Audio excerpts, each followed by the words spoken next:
tuning into 8th graders. Here's what to expect. Today we have with us an experienced science curriculum writer, Ms. Jody, who will share with us what the primary 3 student will be learning for science in July. So Jody, what are they learning this month? Okay, the school in this month should be starting on the topics of magnets. There are actually some science concepts which students are actually required to remember. Firstly is about the type of magnets. Secondly, students have to know how to identify the different type of magnetic material. For this topic, only steel and ions are required in examinations. They could actually use the phrase "Superman is not cool" as a way to remember the 4 magnetic materials. And the magnetic materials and non-magnetic materials examples are shown in the table here. Okay, so how about the characteristics of magnet? Could you elaborate a bit about that? Okay, students have to understand different characteristics of magnets as well as one of their science concepts, whereby like poles, which is S and S or N and N, will repel, and unlike poles, which is different poles, S and N would attract. So they could also think of it as opposites attract, so they will get nearer to each other. There is also another characteristic that they are supposed to remember, is that magnets are strongest at its poles. So they will actually notice more magnetic material being attracted at the ends of the magnets. Another part to this topic is about making of magnets, and in this part, students are required to learn 2 different methods, stroking and electrical method for making a magnet, shown in the diagram here. And they must also know, for each individual method, how could they increase the magnetic strength of the magnets. And lastly, students must be able to relate magnet usage in their daily lives. For example, the fridge in our houses actually make use of magnets at the doors. Okay, so do you have any commonly tested questions to share with us? Okay, for commonly tested questions for this topic would actually include 2 kinds, which is identifying and explaining whether an object is or is not a magnetic material, and the second one is identifying and explaining whether an object is a magnet or not. So for instance, let's look at this question here.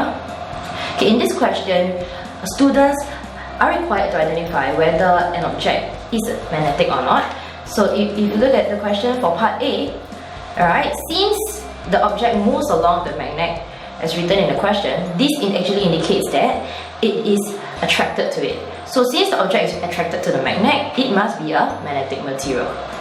And while for part B, the difference between iron and plastic is that iron is a magnetic material, while plastic is a non-magnetic material.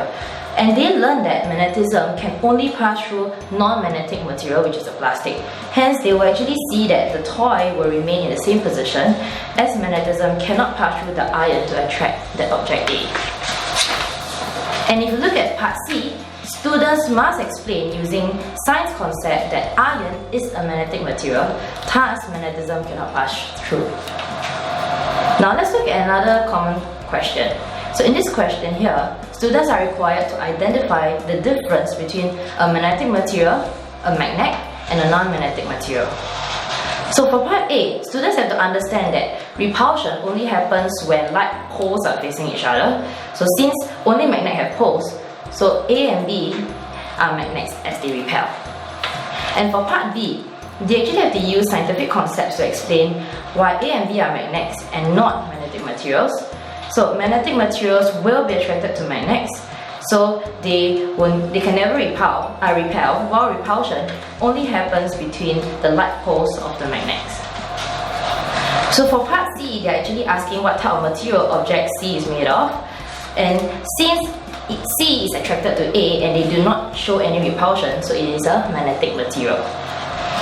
And if you look at part D, since plastic is not a magnetic material, there would be no interaction between the 2 objects, as B is a magnet and magnet can't attract non-magnetic materials.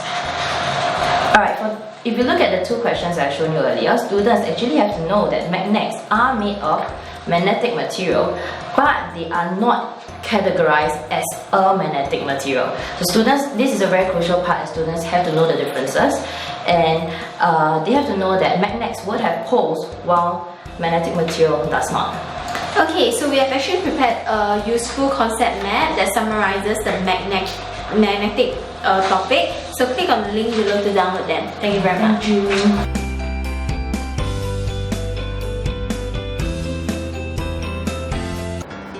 To watch more of such videos and information to help your child improve and learn ahead of others in school, visit our website www.agrader.sg, click on this button, fill in your email address and receive all these useful videos straight in your inbox for free. as well as the latest in promotions, so that you don't lose out on great deals with A Grader Learning Center.